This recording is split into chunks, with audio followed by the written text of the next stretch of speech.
Bonjour les télématinaux, bon réveil à tous. Qu'est-ce que vous m'avez manqué? Ça me fait énormément plaisir de vous retrouver nombreux, j'espère, devant votre petit écran après avoir été éloigné de cet écran pendant à peu près 4 mois pour la plus noble, la plus magnifique des raisons, la maternité. Bébé, papa et maman vont bien. Par la grâce de Dieu. Je profite donc, avec votre permission, pour réitérer mes remerciements à tous ceux-là qui m'ont soutenu et à tous ceux-là qui ont véritablement partagé mon bonheur. Merci à tous. Ceci dit, RTB Matin, votre matinale quotidienne revient avec une nouvelle formule.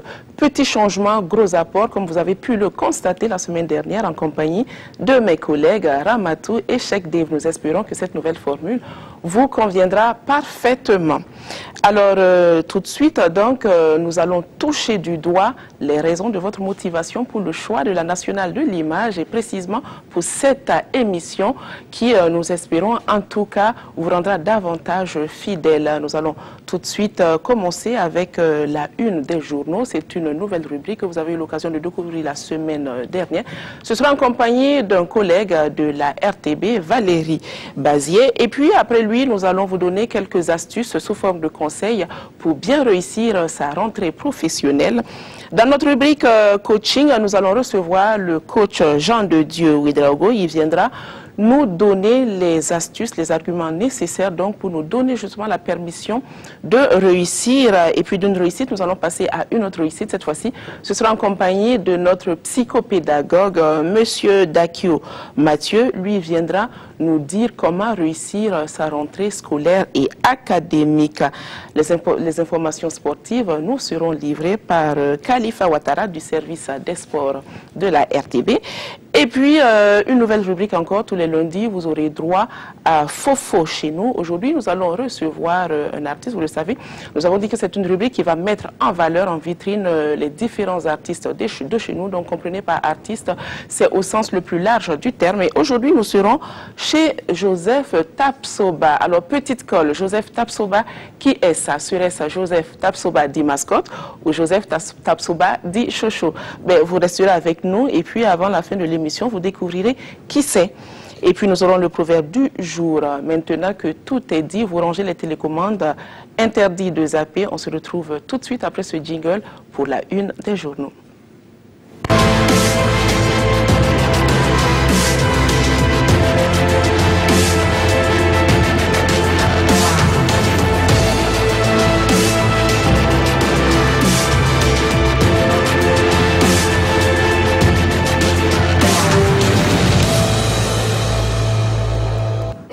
Voilà, merci de choisir la télévision du Burkina pour votre matinale quotidienne.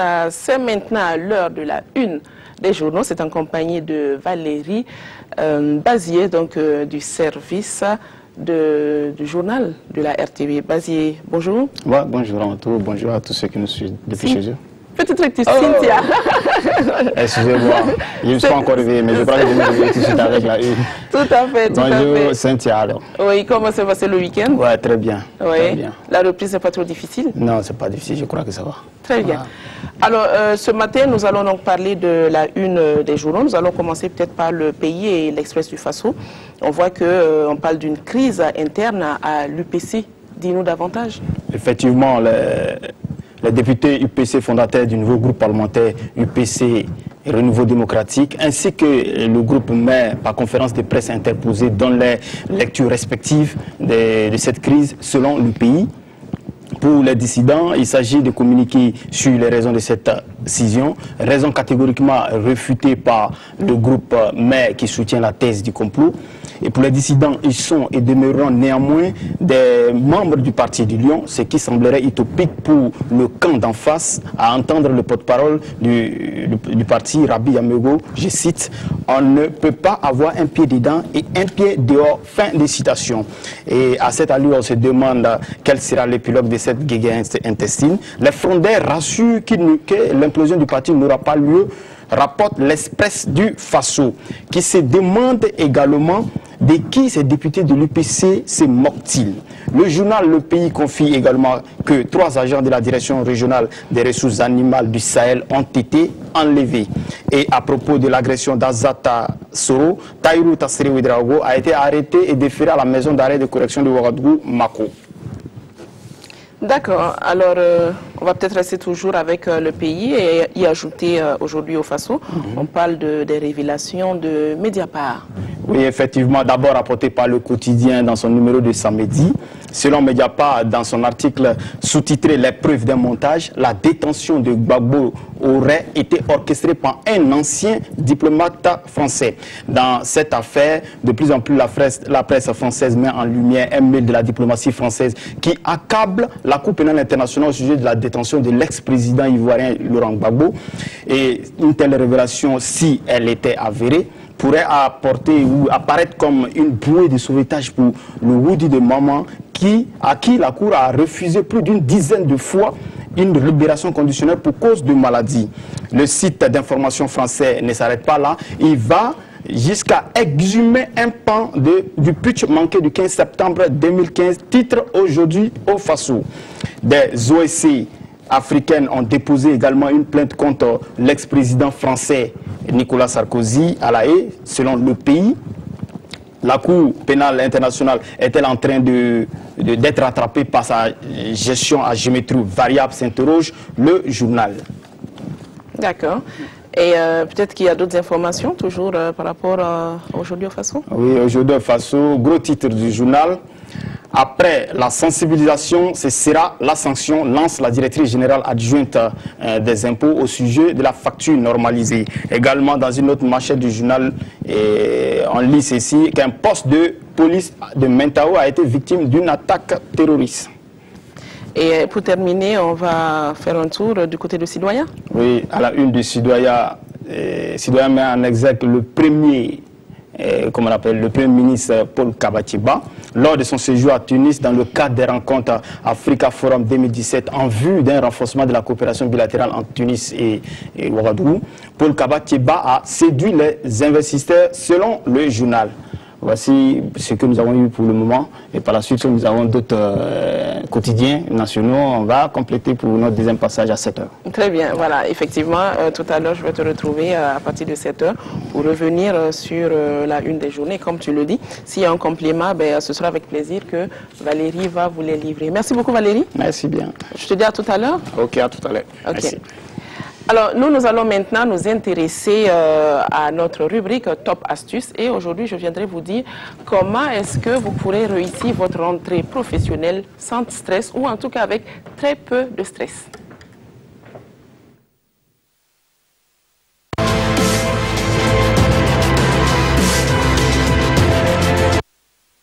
Alors, nous adorons tous la période des vacances. Hein. C'est un moment que nous affectionnons tout particulièrement. Mais bon, à un moment, ça s'arrête.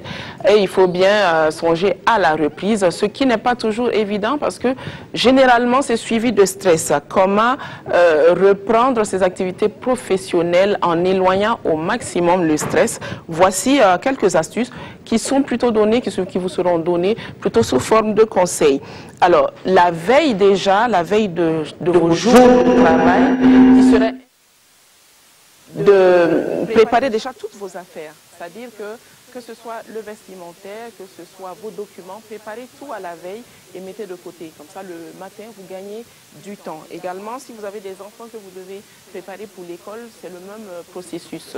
Vous pouvez déjà les préparer, mettre la tenue s'ils n'ont pas de tenue d'uniforme, c'est de choisir la tenue qu'ils mettront le matin, les chaussures, les cahiers du jour qu'ils vont étudier donc en classe. Et donc le matin, ça devrait aller assez vite.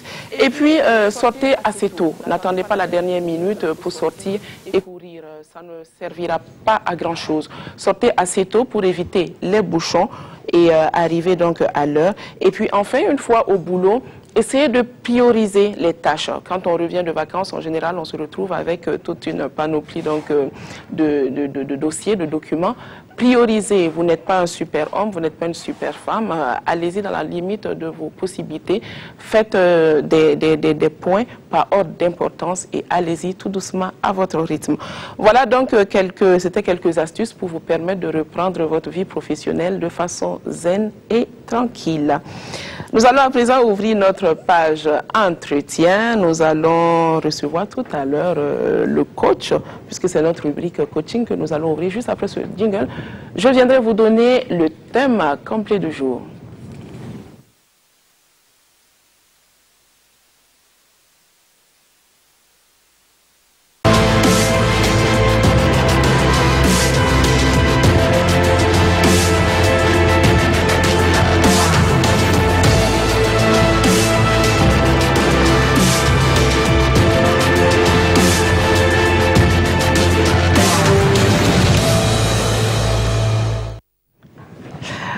Alors, la réussite est à la portée de tous, semble-t-il, mais encore faut-il pouvoir se donner les moyens, se donner la permission de l'atteindre. Pour en parler de façon claire et maîtrisée, je reçois pour vous ce matin le coach Jean de Dieu Ouedraogo. Il est coach formateur certifié.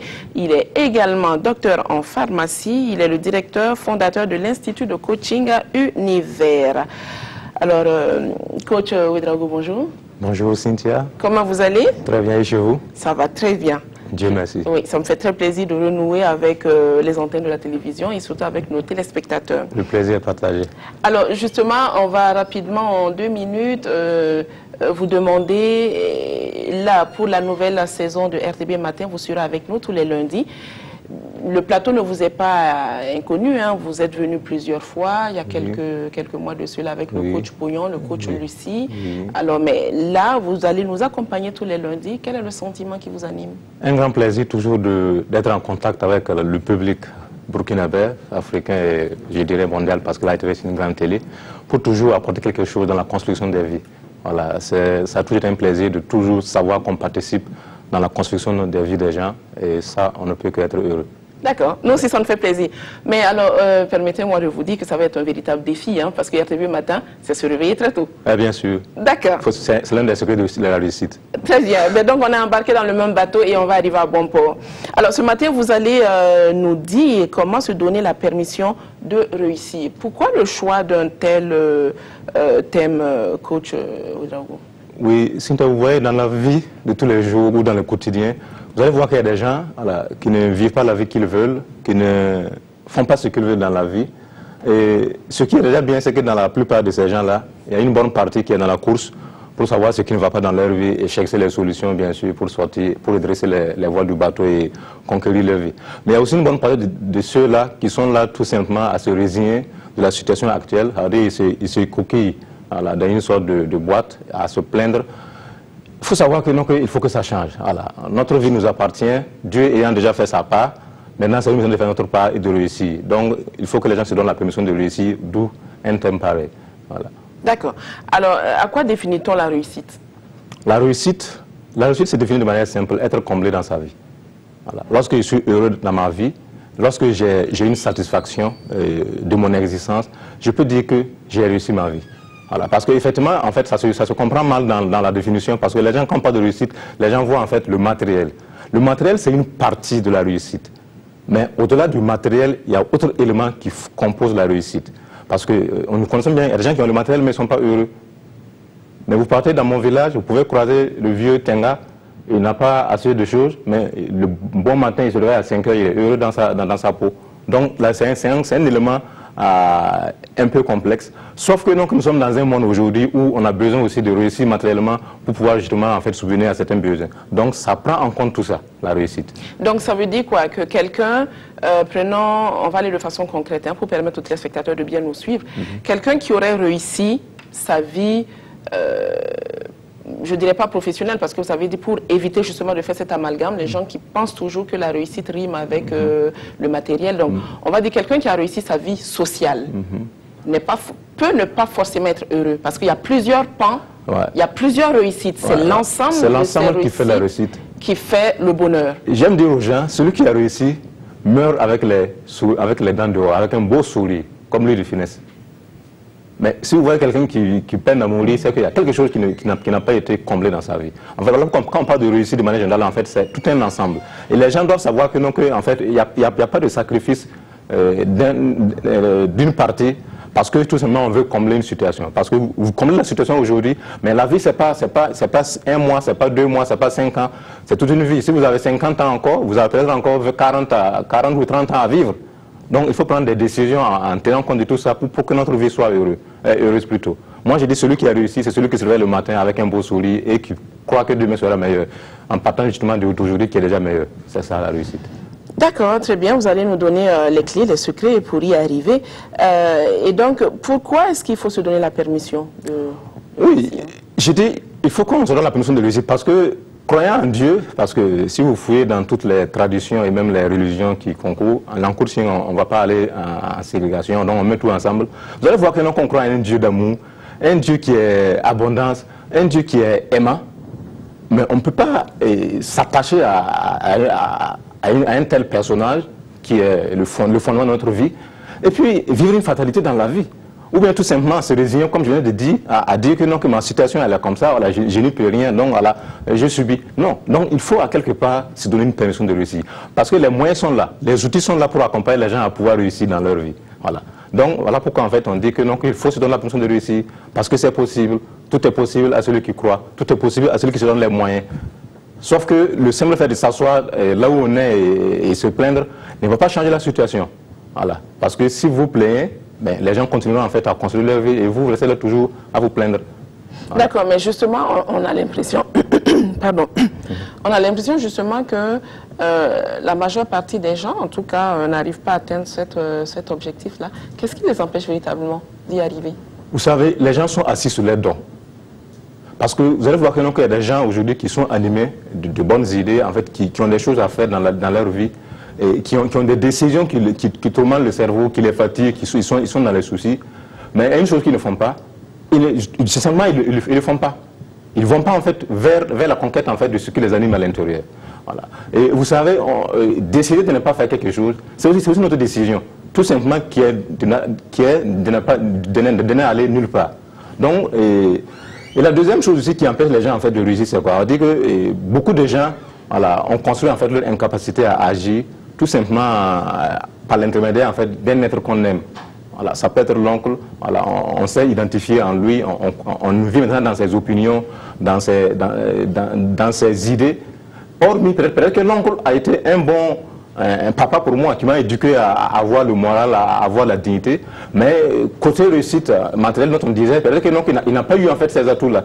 Donc si je veux vivre dans lui sa vision, je ne peux qu'avoir un problème côté matériel. Donc il faut que j'aille ailleurs chercher en fait qui peut m'aider en fait à pouvoir aussi construire en fait mon monde côté matériel. Donc voilà pourquoi on dit qu'en fait c'est un ensemble.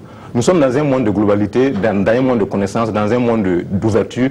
Il faut que nous nous donnions les moyens, voilà, qu'on aille vers là où on peut toujours aller pour avoir en fait ce qu'il nous faut pour arriver. Troisième chose c'est quoi? Les gens refusent d'assumer le résultat. On veut faire quelque chose, mais on ne veut pas en fait être le responsable de ce qui va venir. Et on pense que quelqu'un d'autre va venir le faire à notre place. Personne d'autre ne le fera à notre place. Parce que notre vie nous appartient, il faut qu'on l'approprie. Et si nous croyons qu'il y a quelqu'un d'autre qui va venir faire les choses à notre place, c'est une illusion qui va toujours, voilà, si on se trompe. D'accord. Alors, la question qui doit, c'est que le téléspectateur, le télématinal doit certainement attendre, c'est que faire? On a déjà amorcé un peu cette question-là. Mais de façon concrète, qu'est-ce qu'il faut faire? Vous avez parlé de la croyance en Dieu, d'accord, de se lever. Il faut déjà avoir un mental fort, ça on l'a compris. Le matin, même quand ça ne va pas, c'est de se lever, se dire, ça va aller, aujourd'hui sera meilleur ailleurs. Mais au-delà de ça, qu'est-ce qu'il faut faire? Qu'est-ce qu'il faut faire? Moi je dirais en fait aux gens simplement de regarder leur vie et de se poser 3 questions. Est-ce que je vis dans mon rêve? Est-ce que je suis meilleur en quelque chose? Est-ce que j'ai déjà fait quelque chose de grand dans ma vie?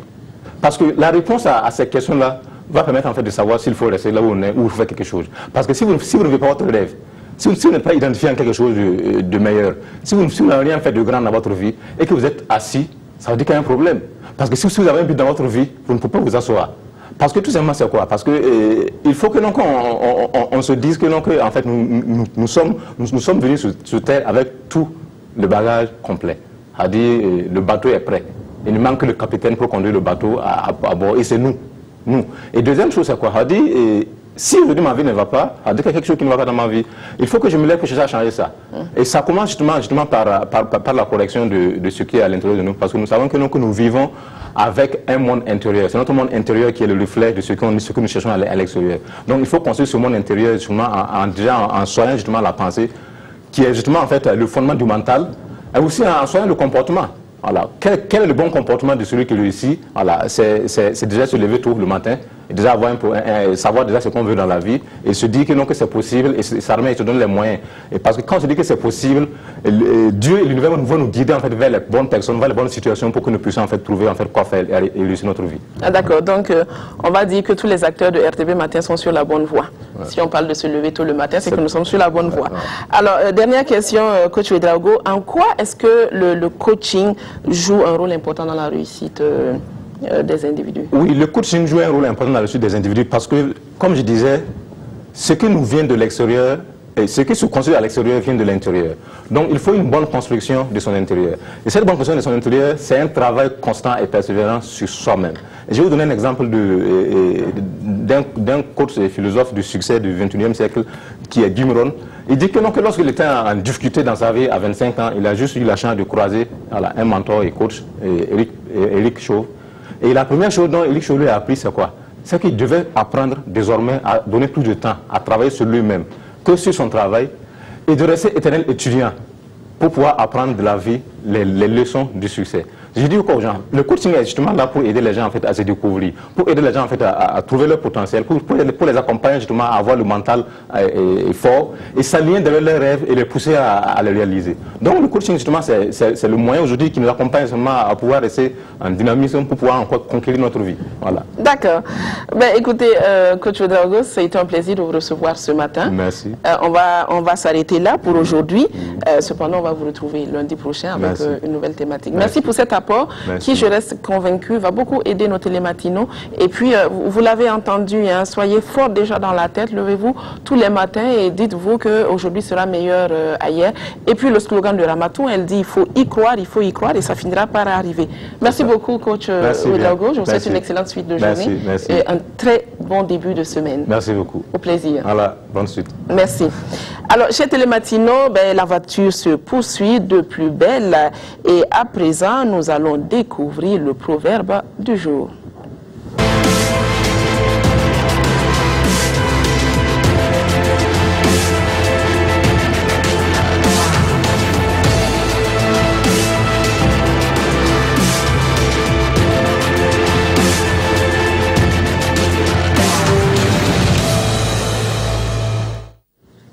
Voilà, le proverbe du jour, c'est une rubrique que vous connaissez déjà. Le petit changement, c'est que le proverbe n'est plus lu par l'animatrice, mais par un télématinal, un téléspectateur de la RTB.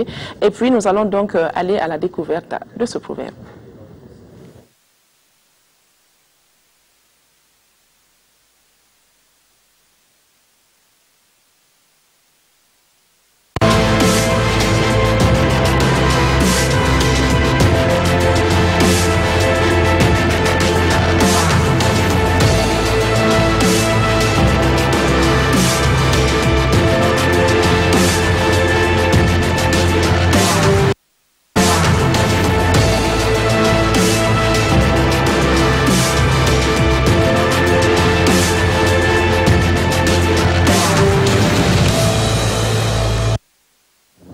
Voilà, tout petit souci avec la régie, la technique, mais ce n'est pas grave. Demain, vous aurez votre proverbe du jour, promis juré. Alors, à présent, nous allons observer une petite pause à caractère musical avant de recevoir notre deuxième invité. Ayer kolakia, do bangana samba sonadane. Ayer kolakia, do bangana samba sodandi. Ayer kolakia. Bangana samba sonatane ayir kulakia dilu bangana samba sonatane alana sata di dane aba lo bangana na mama aba apar sondane na sokonto muta garina alana sata di dane aba lo bangana na mama aba apar sondane na sokonto muta garina anena lo bangana na tete bagal baki banalate yo ajo apar ba sondane sokonto mota garina anena lu banganona tete daga bagi banala tayo ajo aparga sondani sokunto motagaru ayel kolakia bangana sonda sonadani ayel kolakia bangana sonda sodani ayel kolakia bangana sonda sonadani ayel kolakia bangana sonda sodani alana sata didani aba lo bangano na mama aba apar sondana sokunto motagarina alama sata didani aba lo bangano na mama aba apar sondani sokunto motagarina anena lo bangano na tete bakar baki banala tayo ajo apar da sondani sokunto motagarina anena lo bangano na tete bakar baki banala tayo ajo apar da sondani sokunto motagarina ayel kolakia bangana sonda sonadani ayel kolakia bangana sonda sonadani zero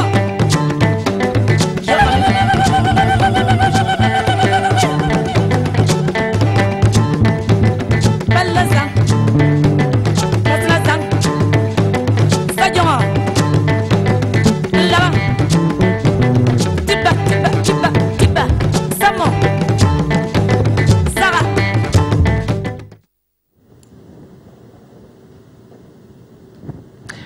Merci de toujours nous rester fidèles à unanimement une nouvelle année avec ses exigences, mais malheureusement avec ses angoisses aussi. Mais il faut savoir lâcher prise. Ce matin, je reçois donc pour vous notre psychopédagogue, Monsieur Dakio Mathieu, qui viendra nous dire comment réussir sa rentrée scolaire et académique. Nous allons profiter de son savoir et de son expérience. Monsieur Dakio, bonjour.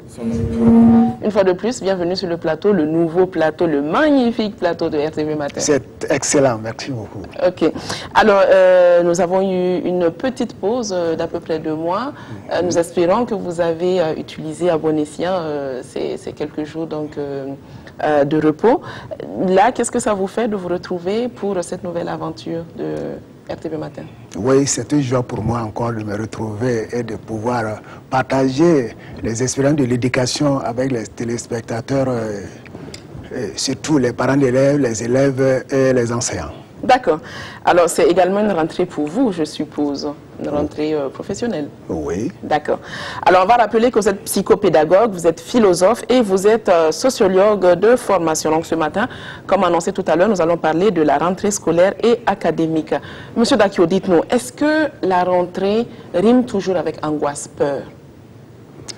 Oui, la rentrée scolaire, à partir du moment où les élèves ont eu une rupture d'activité scolaire, ils étaient en repos, ils menaient d'autres activités et ils doivent reprendre.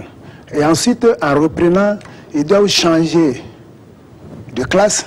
Cela veut dire que, ou même d'établissement.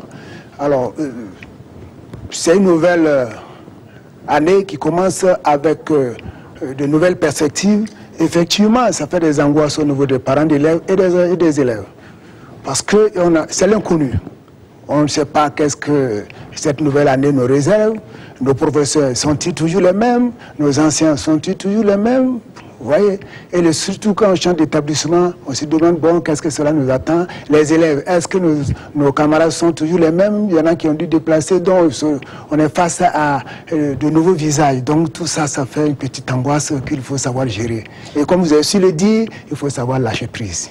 D'accord. Et est-ce que on peut donc dire que la peur n'est absolument pas liée à l'âge? Ça veut dire que dès l'instant où on change de classe, oui, il y a une inconnue qui est là, qui oui, s'oppose à nous. Donc que ce soit en milieu scolaire, donc les plus petits, ou en milieu académique pour les plus grands, oui, est-ce que l'angoisse reste la même? Non, oui, l'angoisse n'est pas la même. Surtout quand vous prenez, par exemple, imaginez les élèves qui étaient à la maternelle et qui doivent passer au primaire. L'angoisse est très grande. Parce que le changement, on sent un grand changement. Vous voyez, et le fait que le petit enfant était avec ses parents qu'il doit abandonner, c'est une grande angoisse pour eux.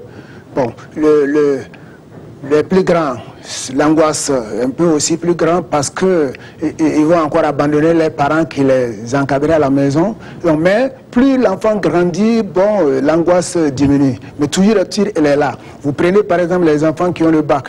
Alors, celui qui était au village, il doit venir à Ouagadougou, bien il doit aller à Koudougou ou à Bobo. Ah, c'est un inconnu, un grand inconnu pour lui. La ville, certainement, certains viennent pour la première fois.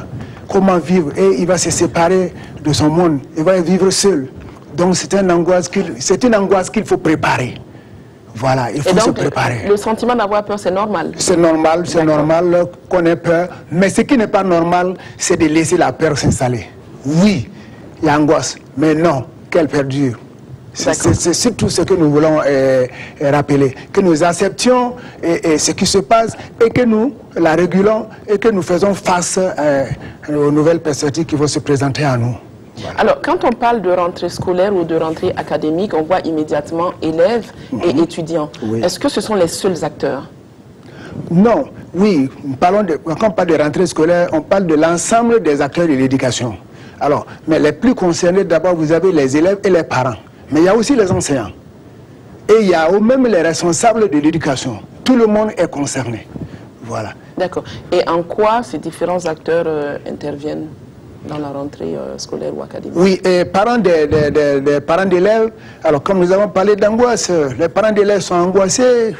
Bon, alors, la première angoisse se situe, bon, il y en a qui doivent chercher la place pour les enfants, et s'attendre comment ça va se passer, alors, et comment accompagner les enfants pour leur réussite. Bon, quand les enfants sont dans le public, c'est encore moins angoissant, mais quand ils doivent aller dans le privé, alors c'est un peu plus angoissant aussi pour les parents parce qu'il y a la scolarité qu'il faut préparer, bon, il y a les fournitures, bon, il y a tout ceci qui pose problème. Maintenant, alors la psychologie que nous voulons que les parents aient, c'est quand ils envoient les enfants à l'école, qu'est-ce qu'ils ont dans la tête en mettant les enfants à l'école? Et qu'est-ce qui va faire la différence entre celui qui est allé à l'école et celui qui n'est pas allé à l'école? Et c'est pour ça que nous rappelons aux parents d'élèves qu'il faut que chaque matin, ils rappellent à leurs enfants. Pas qu'ils vont à l'école pour devenir des fonctionnaires, pas qu'ils vont à l'école pour être dans un bureau, mais seulement que le parent d'élève dit à ton enfant, va à l'école pour apprendre à réfléchir. Mon fils va à l'école pour apprendre à poser des questions. Mon fils va à l'école pour apprendre à analyser. Mon fils va à l'école pour apprendre à t'adapter aux nouvelles situations qui vont se poser à toi. Et enfin, va à l'école pour apprendre à créer pour réussir. C'est le message que les parents d'élèves doivent donner à leurs enfants. C'est parce que l'enfant, comme le dit la loi 13 de l'éducation, il vise particulièrement que les enfants au sortir de l'école soient des enfants responsables, productifs et créatifs. Cela ne peut pas se faire si le papa met dans sa tête, lui aussi n'accompagne l'enfant dans ce cadre. Voilà. Donc, et ensuite, quand vous envoyez l'enfant à l'école, le papa doit suivre l'enfant, il doit accompagner, on ne doit pas abandonner l'enfant. Alors, nous voulons ici rappeler aux parents d'élèves qu'il y a deux sortes d'accompagnement. Alors, le meilleur accompagnement que nous proposons aux parents d'élèves, si vous prenez le Burkina Faso, il est regorge de coach. Un brillant coach qui vient de passer tout de suite. Coach Jean de il est très excellent. Donc, ils sont pleins.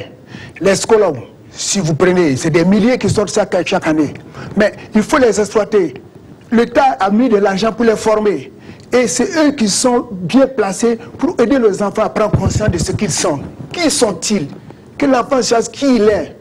Alors, quelles sont ses potentialités? C'est le coach ou le psychologue qui peut aider l'enfant à ça. Et c'est quand l'enfant prend conscience de cela qu'il peut réussir. Alors, à travers, parce que le coach ne donne pas de conseils, hein, il pose des questions, il écoute l'enfant, il échange avec lui, et il le galvanise pour qu'il sache qu'il peut réussir. Alors, à la différence des répétiteurs, il est là pour répéter. On appelle généralement répétiteur parce qu'il est là pour faire des exercices. Alors, nous disons aux parents de les faire très attention. Bon, à défaut de coach ou de psychologue, nous interpellons aussi. Nous avons des enseignants très expérimentés. À partir du moment où tous ils passent pas à l'école, ils apprennent la psychologie, la psychopédagogie, alors les enseignants expérimentés jouent effectivement aussi le même rôle qu'un coach joue ou un psychologue. Donc on approche les expérimentés pour qu'ils accompagnent les enfants, pour que les enfants réussissent réellement, pour que l'éducation que nous voulons puisse arriver. Maintenant, à côté, on peut avoir des répétiteurs, bon, pour les entraînements au niveau des différentes disciplines, mais qu'on cherche les choisir. Celui qui aime l'enfant, celui qui aime son travail, celui qui travaille honnêtement et non que ce soit l'argent seulement qu'il cherche. Alors, et qu'il accepte d'échanger de temps en temps avec le parent, et qu'il cherche à connaître le maître ou l'enseignant de l'enfant encadré, pour échanger avec lui quelles sont les techniques, les méthodes, pour qu'il n'y ait pas une opposition de façon de faire pour dérouter l'enfant. Voilà un peu ce que le parent d'élève devait pouvoir faire. Alors, je me permets de vous arrêter à ce niveau, Monsieur Dakio. Vous avez parlé de psychologue. Oui. Alors, il y a peut-être un cliché qu'il serait bien de lever aujourd'hui. Oui. On a tendance à penser que quand on dit, c'est même à la limite un peu une honte de dire « mon enfant est suivi ». Dès l'instant où on dit « il voit un psy », on se dit, ah tiens, dans sa tête, ça ne va pas très bien. Donc, il y a ce mythe qui est encore là. On n'est pas, c'est peut-être culturel, ça ne l'est peut-être pas, vous nous direz. Il faut en tout cas lever ce cliché. Mais on n'a pas toujours dans notre pratique d'approcher un psychologue pour suivre l'enfant. Sauf si on estime qu'il a un comportement, voilà, un peu, pas forcément normal. Oui. Donc, oui. Alors, nous profitons pour dire aux parents d'élèves de faire beaucoup attention. Quand on parle de psychologie, la psychologie est un ensemble, mais à l'intérieur, il y a des compartiments. C'est-à-dire que le problème qu'ils pensent, c'est-à-dire nous avons la psychopathologie. Ça, c'est effectivement quand l'enfant a une dépression, l'enfant a des problèmes de troubles mentaux. Ça, seulement, on s'adresse aux psychopathologiques. Maintenant, quant au reste, parce que la psychologie veut dire quoi? La psychologie, c'est cette science qui cherche à connaître l'individu. Qui est-il? Quels sont ses mobiles? Comment il réagit face aux situations qui se présentent à lui? Comment il apprend? Comment il comprend les choses? Donc, vous voyez, alors à ce moment, c'est la connaissance de la personne. Donc, cela n'a rien à voir avec un trouble. Donc, c'est pour cela que la psychologie, c'est une science très intéressante. Et c'est la fille de la philosophie. Elle est émanée de la philosophie, elle s'est détachée de la philosophie dans les années au 19e siècle. Donc que les parents comprennent qu'un enfant soit suivi par un psychologue, c'est très bon. C'est chez nous au Burkina que les gens n'ont pas encore compris ça. Vous allez dans les pays développés, dans chaque école, il y a un psychologue. Dans chaque lycée, il y a un psychologue qui accompagne les enfants pour que les vulgariser, pour que les enfants réussissent. Alors nous allons profiter pour dire, vous voyez, la biogénétique a l'habitude de penser que les enfants naissent très intelligents, les autres non pas, pour ne pas dire bête. Non, la psychologie dit non. Tous les enfants peuvent réussir, tous les enfants naissent intelligents. Et je prends ce que dit Jean-Jacques Rousseau qui dit, tout est parfait, qu'il soit dans les mains du Créateur, tout dégénère entre les mains de l'homme. C'est effectif. Nous pouvons avoir un premier déclin. Si il n'est pas bien entretenu, il n'est pas bien éduqué, il n'est pas bien motivé, il peut être dernier. Comme un dernier déclin peut être premier. Donc que nous ne prenons pas le fait que l'enfant n'a pas compris la leçon ou l'enfant n'a pas à suivre, que nous pensons que l'enfant est idiot. Tous les enfants sont intelligents. Seulement, nous avons diverses formes d'intelligence. Et c'est ce que nous ne comprenons pas. Quand ces différentes formes d'intelligence ne sont pas prises en compte dans l'éducation des enfants, c'est ça qui pose problème. C'est ce qui fait que le psychologue peut accompagner et même il peut aider les enseignants à ce que cette prise en charge des enfants au niveau de chaque intelligence soit effective pour que tous les enfants réussissent. D'accord. On va donc aller maintenant au niveau du deuxième accompagnement. Oui. Vous avez dit qu'il y a deux types d'accompagnement. Oui. Là, on a développé l'accompagnement avec le psychologue. Oui. Et le deuxième type d'accompagnement, c'est lequel? Oui, je parlais des répétiteurs. Et généralement, c'est ce qu'au Burkina les gens comprennent. Tout le monde s'acharne à ça. Vous voyez. Or, premier élément, il faut d'abord cet accompagnement psychologique. Quand lui, il est pris, maintenant, les entraînements, les exercices, l'encadrement de l'enfant sur le plan pédagogique peut suivre. Voilà. Et qu'on fasse très attention à ces répétiteurs parce que les étudiants, tout le monde se plaît dans ça parce qu'on veut faire de l'argent. Mais on n'a pas forcément la maîtrise de cette pédagogie, on n'a pas la maîtrise de la psychopédagogie pour mieux encadrer les enfants. Donc, c'est le message que je voudrais passer. D'accord, on va rester dans le message à passer. Est-ce qu'il y a des conseils à donner justement aux différents acteurs, là, que ce soit le parent, l'élève, l'enseignant, assez rapidement en 2 minutes? Oui, alors...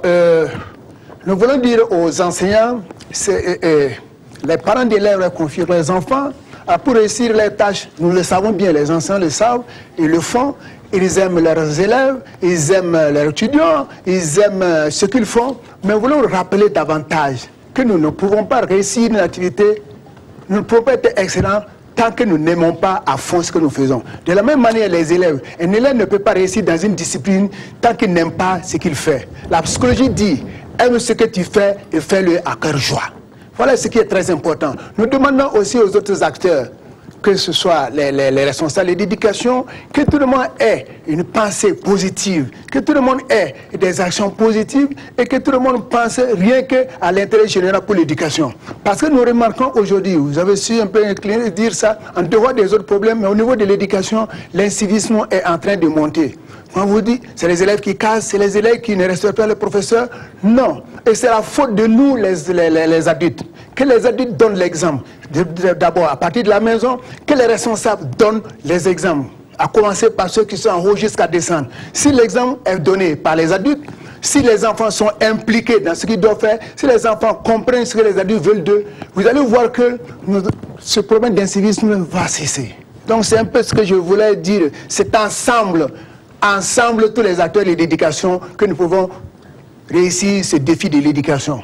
Et je voulais profiter et dire que pour cette rentrée scolaire 2017-2018, que cette rentrée, que Dieu soit dans nos études, Dieu soit dans nos pensées, Dieu soit dans nos actions, et du coup, que la sagesse règne dans nos esprits et dans nos cœurs. Amen. Et c'est dans ce prix que nous pouvons réussir une véritable éducation au Burkina Faso. Et je souhaite une meilleure, une merveilleuse année scolaire à tout le monde. Merci beaucoup. Merci à vous, Monsieur Dakio. Nous vous souhaitons également une excellente rentrée professionnelle. Et puis, nous allons vous laisser partir. Nous sommes en début de semaine. Vous avez certainement pas mal de choses à gérer. Nous allons donc vous laisser partir et vous donner rendez-vous dans 2 semaines. Okay. Merci infiniment. Merci beaucoup. Merci. Excellente suite de journée à vous. Merci beaucoup. Alors, chez Télématinaux, nous allons revenir sur la une des journaux. Et vous le savez, hein, ça se passe en compagnie de Valérie. Valérie, la pause a été bénéfique? Bon, malheureusement, je n'ai pas encore eu quelque chose de nouveau. Oui. On va reprendre ce qu'on avait. C'est pas grave. On espère toujours hein, qu'il y en a qui sont à l'écoute parce qu'ils viennent juste de nous prendre ou tout simplement parce qu'ils ont été un tout petit peu distraits lors du premier passage. Donc, on va revenir. On va commencer avec le pays et l'Express du Faso qui parle donc de cette crise interne au niveau de l'UPC. Oui, effectivement. Les députés fondateur du nouveau groupe parlementaire UPC Renouveau Démocratique, ainsi que l'ancien groupe UPC par conférence de presse interposée donnent leurs lectures respectives de cette crise interne selon le journal Le Pays. Et pour les dissidents, il s'agit de communiquer sur les raisons de cette scission, raisons catégoriquement réfutées par le groupe mais qui soutient la thèse du complot selon le journal Le Pays. Et pour les dissidents, ils sont et demeureront néanmoins membres du parti du Lion, ce qui semblerait utopique pour le camp d'en face, à entendre le porte-parole du parti Rabi Yamego.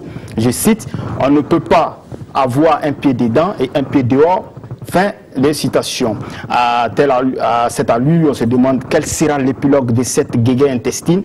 Les fondateurs rassurent qu'il n'y aura pas d'implosion du parti, rapporte l'Express du Faso, qui se demande également de qui ces députés de l'UPC se moquent-ils. Le journal Le Pays confie également que 3 agents de la direction régionale des ressources animales du Sahel ont été enlevés. Et à propos de l'agression d'Azata Soro, Taïrou Tassere Ouedraogo a été arrêté et déféré à la maison d'arrêt de correction de Ouagadougou. D'accord. Alors, concernant les révélations de Mediapart, dis-nous davantage. Effectivement, d'abord rapporté par le quotidien dans son numéro de samedi.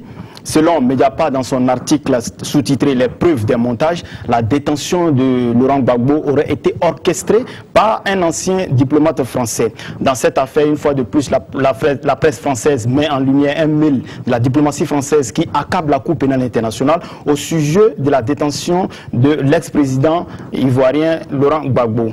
Une telle révélation, si elle était avérée, pourrait porter ou apparaître comme une bouée de sauvetage pour le Woody de Maman, à qui la Cour a refusé plus d'une dizaine de fois la libération conditionnelle pour cause de maladie.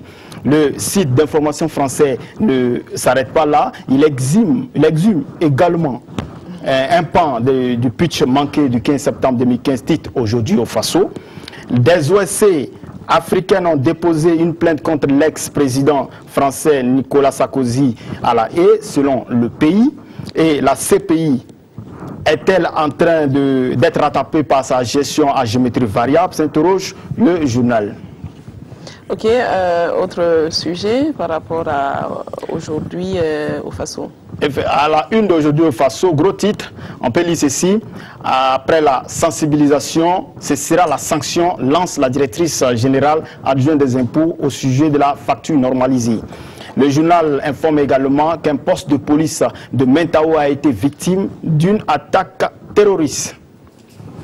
Et puis on va terminer avec Sidoya. Sidoya, le premier ministre Paul Kabateba est mis en exergue et on lit ceci. Lors de son séjour à Tunis dans le cadre des rencontres Africa Forum 2017, en vue d'un renforcement de la coopération entre le pays des hommes intègres et la Tunisie, Paul Kabateba a séduit les investisseurs selon le journal. Voici qui met fin à ce bref tour d'horizon de la une de la presse nationale de ce lundi. Voilà, merci beaucoup Valérie. Mais grâce à toi, nos télématinaux ont maintenant en tout cas une petite idée de ce dont on parle dans quelques heures des journaux. Vous pourrez éventuellement approfondir ces informations en vous l'appropriant, en l'achetant ce matin, en sortant. En tout cas, merci à toi Valérie. C'était ton dernier passage pour aujourd'hui. Okay. Je te retrouve demain à partir de 6h15. Avec plaisir. D'accord, plaisir partagé. Merci et excellente suite à toi. Alors là, nous avons pris connaissance donc des actualités politiques et sociales. Nous allons maintenant nous intéresser à l'actualité sportive et c'est en compagnie de Khalifa Ouattara du service des sports de la RTV. Khalifa, bonjour. Bonjour Cynthia. Comment ça va? Et ce week-end? Oui, il a été sportivement, en tout cas par là. Il a été sportivement. Oui. Bon, la voix est un tout petit peu lourde. Tout à fait. Ça va le faire d'ici la fin de la journée, nous l'espérons. Oui. Alors, ce matin, tu es là pour nous donner le croustillant donc, de l'actualité sportive. Oui, tout à fait. Qu'est-ce qu'il faut connaître? Bon, il faut connaître qu'il y a eu lieu la 5e journée des éliminatoires pour Russie 2018. Également, il y a eu le championnat national des Vietnam. Oui, grosso modo, c'est ce qu'il faut retenir, Cynthia, parce que, il faut le dire, cette 5e journée a été difficile pour les étalons du Burkina Faso. Peut-être que c'est ce qui explique aussi cette lourdeur dans la voix, parce que ça a été un coup de massue pour nous tous. On a espéré que le 11 national, en tout cas en déplacement du côté de l'Afrique du Sud, puisse faire un bon résultat. Malheureusement, les étalons ont sombré dans le mystique stade du FNB Stadium, un stade où les étalons, on se rappelle encore, ont perdu la finale de la CAN 2013. Et cette fois-ci, on espérait qu'on allait faire un bon résultat, vu que l'Afrique du Sud, dans le même groupe, revenait de 2 défaites face au Cap-Vert. Et malheureusement, en tout cas, les étalons n'ont pas pu, en tout cas, galoper comme il faut. Et ils ont perdu par 3 buts à 1. Ouais, que de mauvais souvenirs de ce côté. Et la prochaine fois, je pense bien, c'est le Cap-Vert qu'on va affronter. Oh oui, on va affronter le Cap-Vert, mais en attendant, en tout cas, on va rester toujours sur ce match qui a été vraiment difficile. Et pour les Burkinabés dans leur ensemble, et on va suivre le résumé des temps forts de ce match.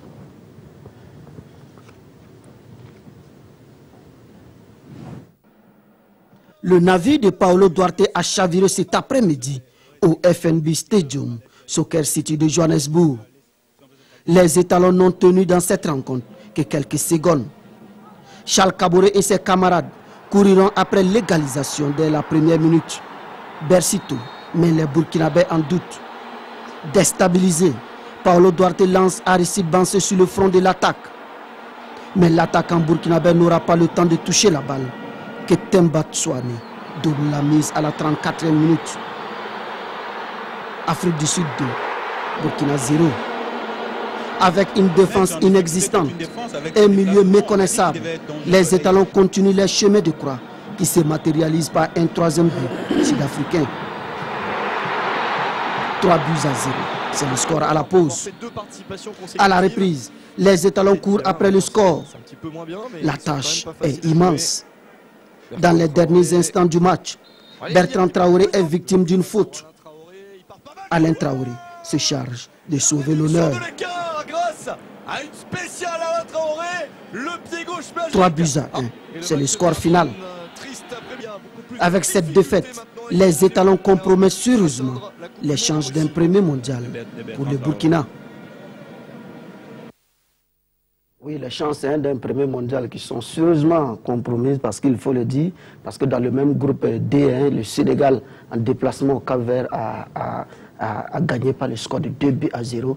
Désormais, le Sénégal prend seul la tête du groupe D, le groupe des étalons, et avec 2 points d'avance sur les étalons, parce que désormais le Sénégal a 8 points et le Burkina a 6 points. Le Sénégal a 2 matchs à jouer et le Burkina a un seul match à jouer, parce qu'on se rappelle de ce match qui a fait tant de bruit et qu'on doit reprendre le match Afrique du Sud-Sénégal-Cynthia. C'est dire qu'en tout cas, une première pour le Burkina en Coupe du Monde, ça s'éloigne dangereusement, parce que là, on n'a plus notre destin en main. Et véritablement, c'est ce que tous les acteurs présents du côté de Johannesburg, en tout cas, on confie à nos envoyés spéciaux, Mathias Drabo et Jérôme Tchentrevego. C'est 45 minutes anormales pour Burkina Faso. On a rentré le match à perdre. 1 minute et 15 secondes, on a souffrir. Et quand j'ai changé pour avoir autre philosophie de jeu, quand j'ai fait rentrer à la petite bassin, je pense à 31 minutes, 3 minutes après, on a souffert le deuxième but. Donc tout est mal aujourd'hui pour cette équipe, tout a tombé sur nous. Il faut accepter que l'Afrique, il a beaucoup joué. Il a beaucoup mérité. Je ne sais pas, ce premier but, c'est but ou non. Je ne sais pas. S'il n'est pas but, peut-être aussi, on va demander à la FIFA de rejouer le match.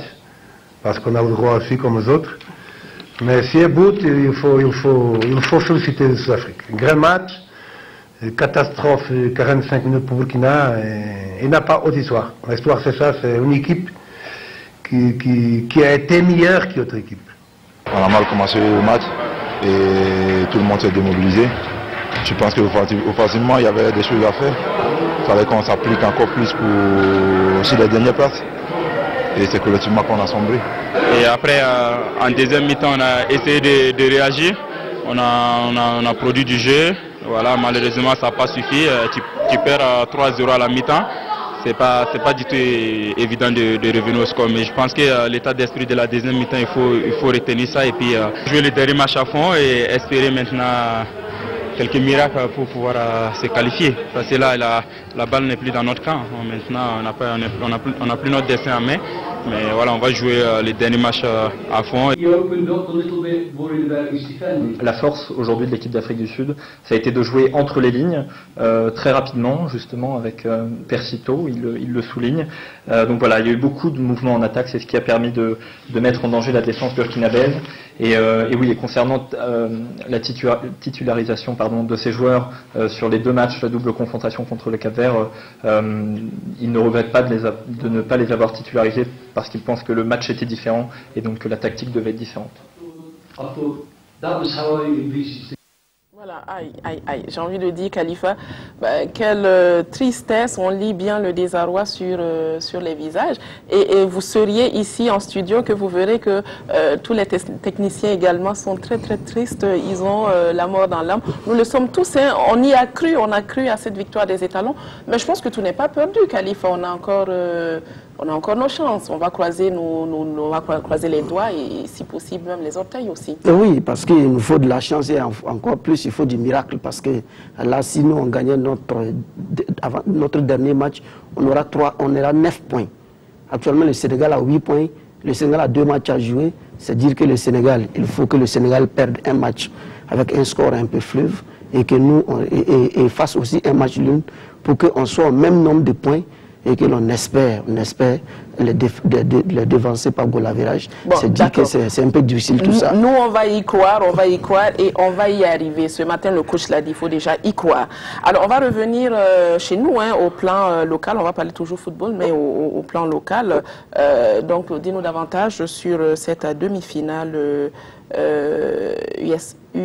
USFA AS Sonabel. Oui, USFA AS Sonabel, hein, c'est la coupe de la Ligue, hein, coupe appelée communément coupe Antoine Ouedraogo qui se joue, qui regroupe les clubs de première division et de deuxième division. C'est une compétition créée pour en fait, mettre les équipes en jambes avant le championnat et les différents championnats nationaux. Et en tout cas, pour cette Coupe de la Ligue, il faut dire que nous sommes au stade des demi-finales. Et hier, la première demi-finale a été jouée entre l'USFA et l'AS Sonabel. On se rappelle, c'est les deux équipes qui avaient joué la finale en 2016.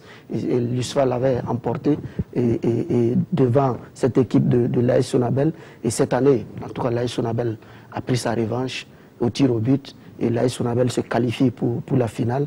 Et on va suivre en tout cas les réactions et des deux coachs avec Salif Ouedraogo.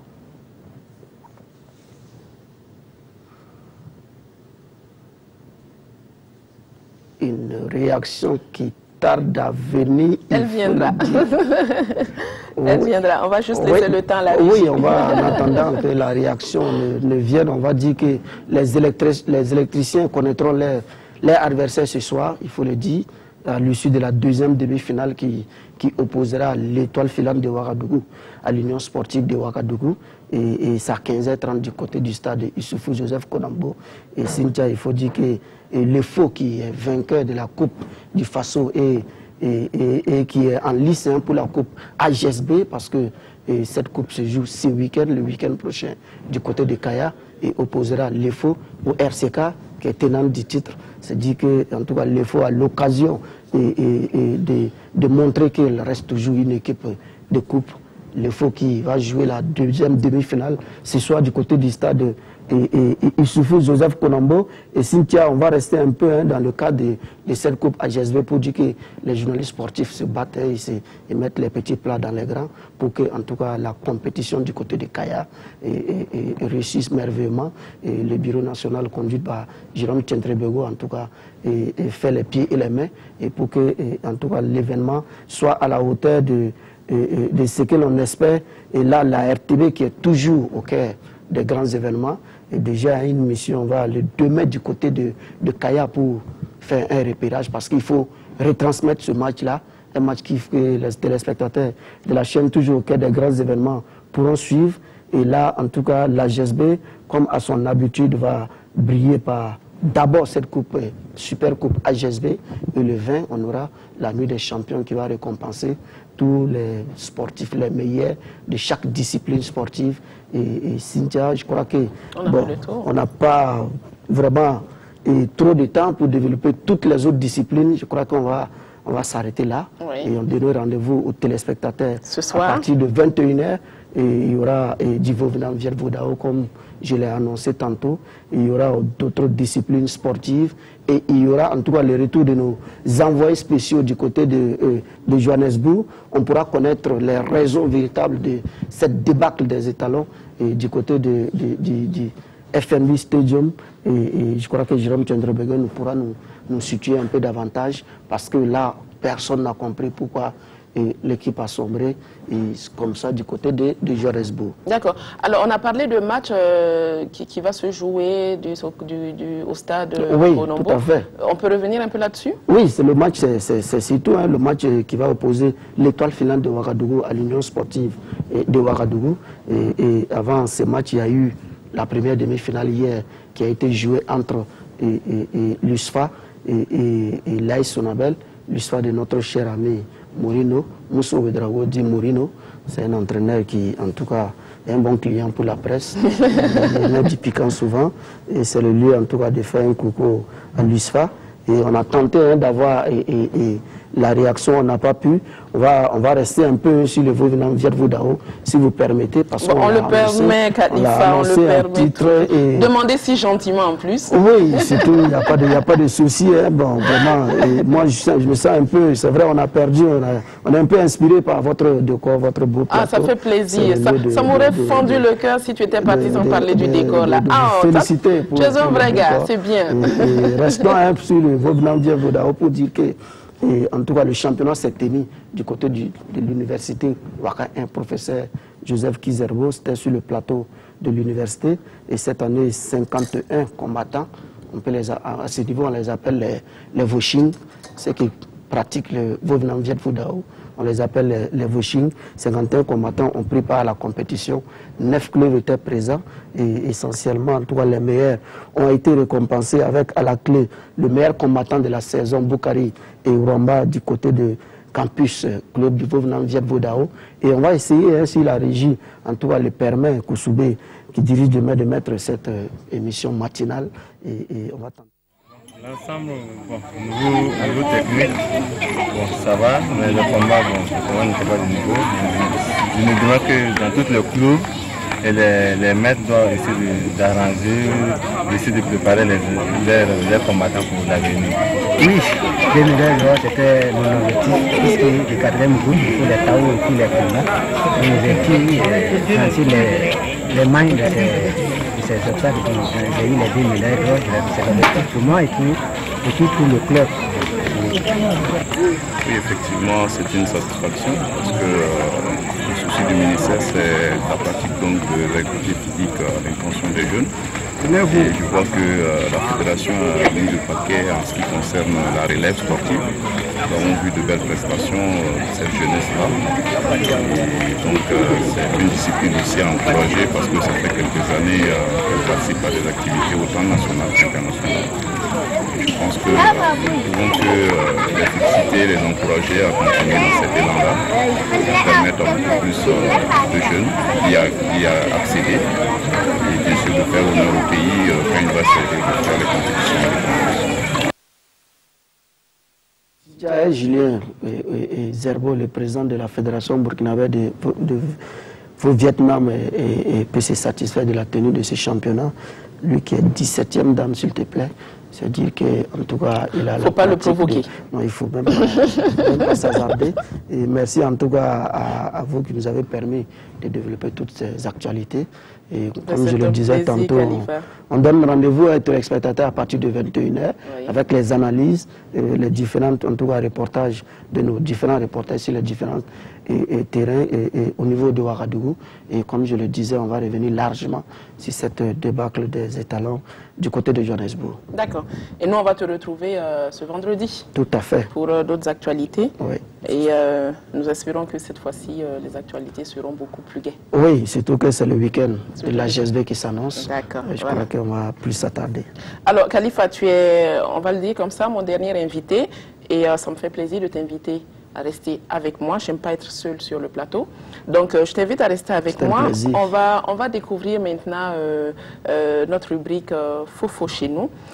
En introduction, j'ai annoncé chez qui on serait ce matin. J'ai dit Tapsoba Joseph. Il se trouve que nous avons 2 Tapsoba Joseph. Mascotte, qui est Tapsoba Joseph, et Chocho. Toi, à ton avis, ça pourrait être qui? Je donne ils sont tous aimés hein, du public burkinabé, oui, mais je donne un indice, je dis, il est comédien. Donc c'est Chocho. Donc c'est Chocho. Oui. On va suivre le jingle et puis après on revient sur ce plateau avant de suivre le dossier.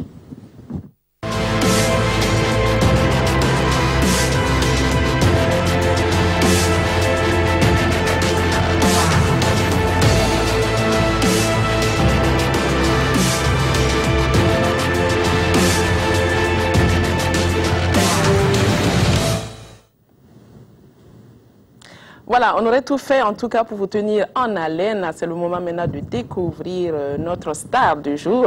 C'est votre rubrique Fofo chez nous. Et donc, comme Khalifa vient de le dire tout de suite, nous serons chez Chocho, de son vrai nom, donc Joseph Tapsoba. Fofo chez nous, vous le savez, c'est une rubrique qui met donc en avant tous les artistes. Donc, nous allons découvrir ce dossier avec son excellence, Cheki Devi.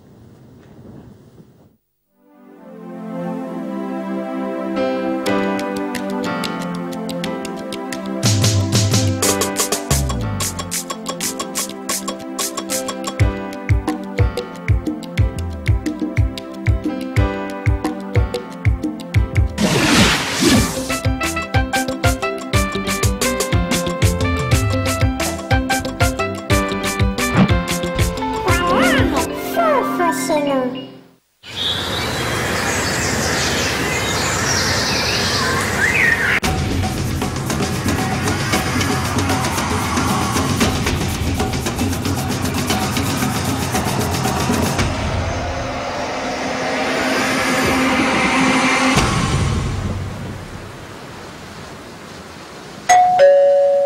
Amis téléspectateurs, bonjour. Merci de votre constante fidélité à cette grosse machine de production de la chaîne toujours au cœur des grands événements. C'est bien sûr RTB Matin et c'est sur la radiodiffusion télévision du Burkina, la RTB Télévision.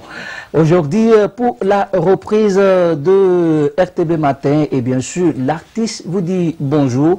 C'est un grand monsieur du cinéma, c'est un grand monsieur de l'humour, c'est un grand monsieur de la comédie qui nous fait l'aimabilité de nous recevoir chez lui à la maison, à domicile.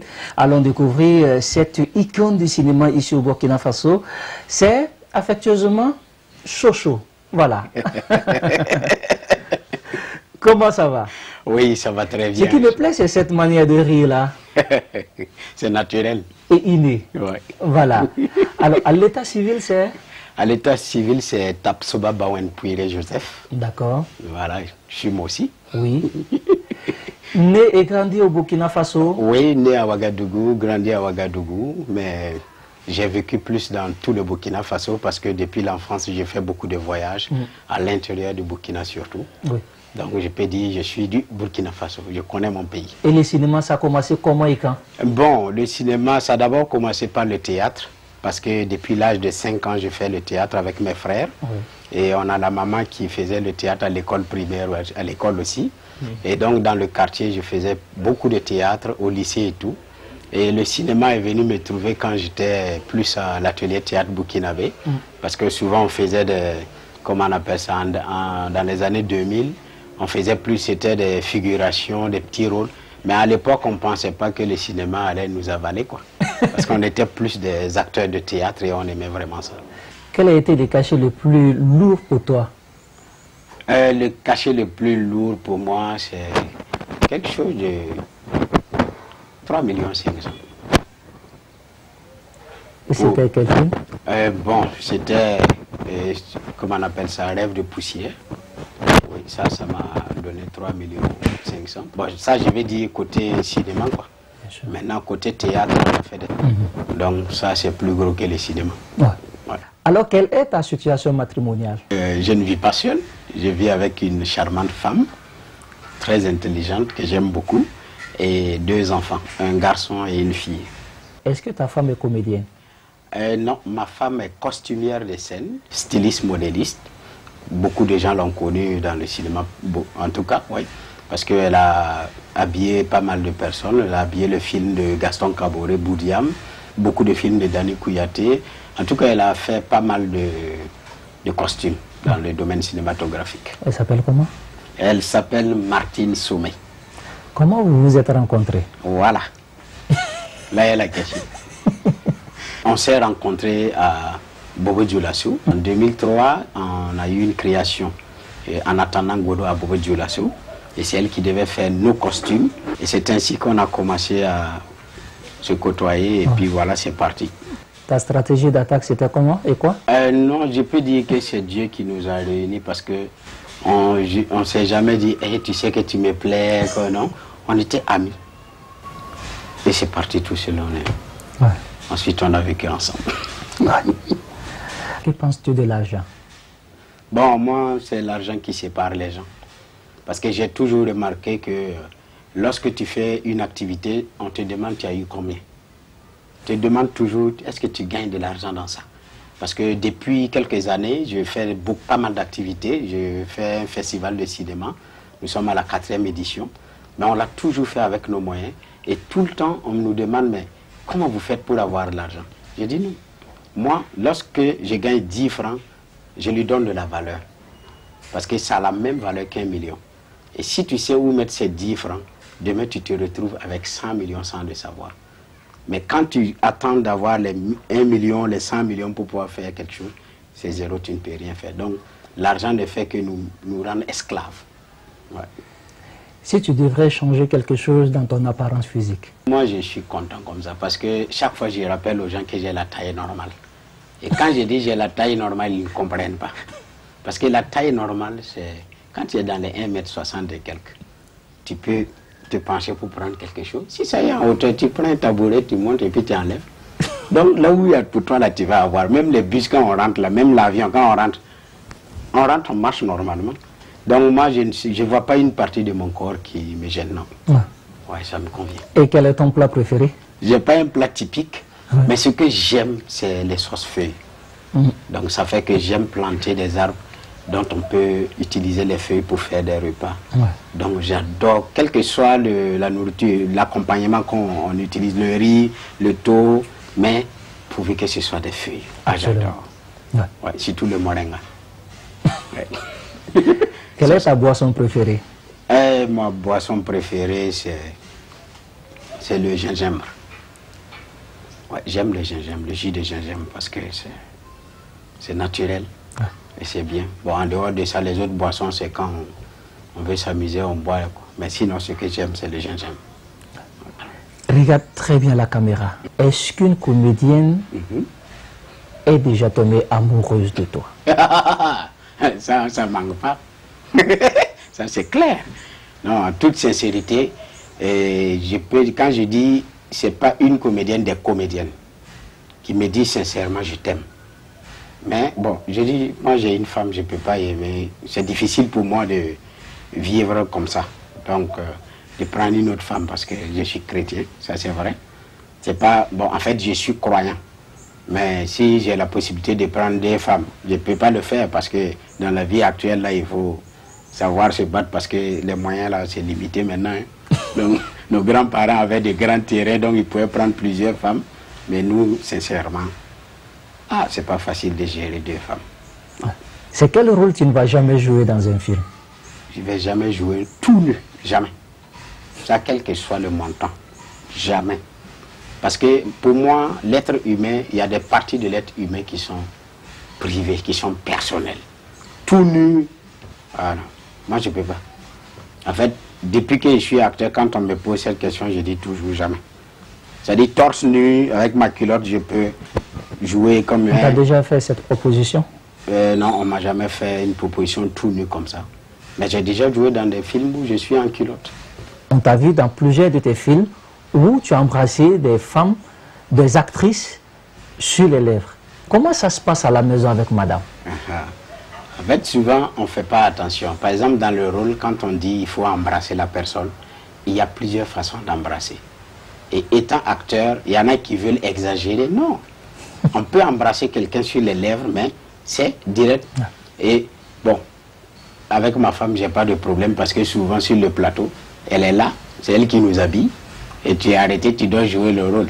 Donc souvent même, je répète avec elle. Quand il y a des trucs à faire, il faut venir t'asseoir. Donc elle n'a pas de problème. Elle connaît le milieu, elle sait que chacun sait ce qu'il veut, ce qu'il cherche. Et quand on est sur le plateau, chacun va qu'à ses occupations. Selon toi, quel est le secret d'un couple heureux? Bon, le secret d'un couple heureux, c'est la communication.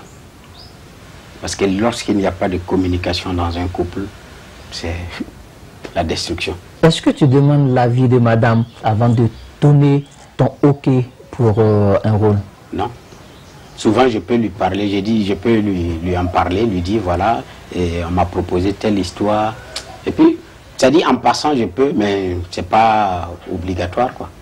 Accompagné toujours de ce grand monsieur du cinéma burkinabé africain, c'est Chocho chez lui, à la maison.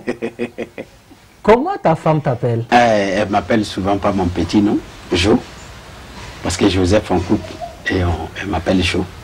Jamais Chocho? Non, c'est rare qu'elle m'appelle Chocho, c'est Jo. Même mes enfants, c'est papa, papa, donc rarement Chocho. Ouais. Donc souvent quand on veut s'amuser, ils veulent se moquer de moi, ils commencent à dire Monsieur Chocho. On a remarqué que tu es très proche de la nature. J'aime beaucoup la nature. Ouais. Ouais, j'aime beaucoup la nature et ça c'est depuis l'enfance aussi parce que je passais plus mon temps dans la brousse. Et j'ai fait le collège de Toussiana où c'était vraiment dans la nature. Et tout le temps j'étudiais dans la nature. Et moi dans ma tête je me suis dit pourquoi ailleurs il y a beaucoup de forêts, beaucoup de plantes et chez nous il n'y en a pas. Et je me suis rendu compte que parfois là où il y a beaucoup de plantes, le climat est différent. Ça veut dire qu'on a une bonne fraîcheur quand il fait chaud. Alors je me suis dit, bon, ok, il faut que je vive de cette nature. Et toutes les eaux que nous utilisons, nous les récupérons. Donc l'eau de la vaisselle, l'eau de la lessive, on les met dans les plantes. Est-ce qu'il est vrai que Chocho est professeur de droit? Ouais, Chocho a étudié,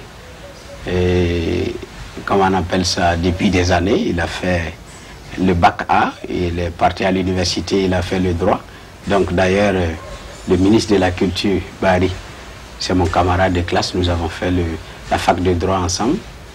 Donc il n'est pas le seul, il y a pas mal de gens aussi avec qui on a fait la fac de droit jusqu'à la maîtrise. Et donc je donne des cours de droit dans les lycées techniques. Et ta devise? Opérationnel 5 sur 5. Chocho, tu nous as tellement impressionné. 2 immeubles pour un comédien ici au Burkina Faso. Quand j'étais à Touchiana, j'ai fait le dessin industriel. Après le BPC, je voulais faire l'architecture, mais orphelin de père sans moyens, tu ne pouvais pas avoir le LTO. Parce que je n'avais pas l'argent pour faire le génie civil et je ne pouvais pas me payer aussi l'architecture à l'extérieur. Donc c'est moi-même qui j'ai dessiné le plan et j'ai confié ça à une maison d'architecture et d'ingénierie. Et donc c'est l'ingénieur qui a dit que vraiment ça c'est une idée géniale. Ouais, et on a travaillé ensemble. Donc pendant que ça se passait, et toute la grande maison est faite en fer de 14. Les anciens fers de 14. Donc depuis les semelles. Et moi, je me suis concentré sur ça parce que ma maman a fait les briques de la maison où nous avons habité, en terre, depuis 1952 et la maison est toujours là. Madame et monsieur, vous avez vraiment très bien compris. On a partagé un grand moment avec ce monsieur. Quel a été ton dernier fou rire?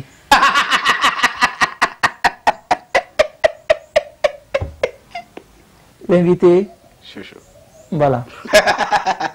L'invité c'est? Non, c'est Joseph Tapsoba. J'ai pas le choix. Je suis obligé de garder Chocho. Ouais.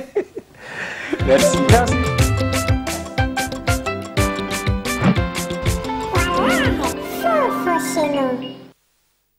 Ben voilà, nous espérons que vous avez passé un moment très agréable en compagnie donc de Cheikh Dave et de Chocho. Alors Cheikh, il a raison, il a un rire très particulier et j'adore quand il dit c'est naturel. Il le dit avec un tel naturel qu'on ne peut s'empêcher de sourire. En tout cas, merci à lui de s'être prêté à ces questions-là, sans tabou. Et merci à la production pour cette initiative. On va vous donner rendez-vous lundi prochain avec, bien entendu, un autre artiste. Alors, c'est ici donc que votre matinale de ce jour prend fin. Mais avant de nous séparer, nous allons faire un rappel rapide de ce dont il a été question, en tout cas des grandes lignes. Nous avons eu 2 entretiens. Le premier, ce fut avec le coach Jean de Dieu Ouedraogo. Il est venu nous donner les clés pour réussir. Et puis le second entretien, ce fut en compagnie de M. Dakio Mathieu qui nous a parlé de la rentrée scolaire et académique. Alors, à la tête de cette grosse production, nous avons Tanti Adjaratou, M. Kone Moumouni, Koussoubé Mahamoudou, tous, aussi bien à la production qu'à la réalisation, Soumaïla Ouedraogo au son. Et puis, le Sud-Ouest a pris possession des lieux. Dans le studio, nous sommes majoritairement du Sud-Ouest. Donc, j'ai mes frères Somé Gérard, Sie Dilare Yen, et puis un esclave qui a tenu à se mélanger à nous. Il ne sait pas à quoi il se frotte. Il s'agit donc d'Aouda Ouattara. Merci à eux. Et merci également aux éclairagistes, à la santé, aux décorateurs. Voilà, c'est sur ces notes de remerciement que votre RTB Matin de ce jour prend fin. On se dit demain, rendez-vous à partir de 5h30 avec quelques activités sportives avant de se retrouver sur le coup de 6h pour lancer définitivement la machine. Alors, laissez le Seigneur visiter vos cœurs. On se dit à très bientôt. Excellent début de semaine, excellent lundi. Ciao, ciao.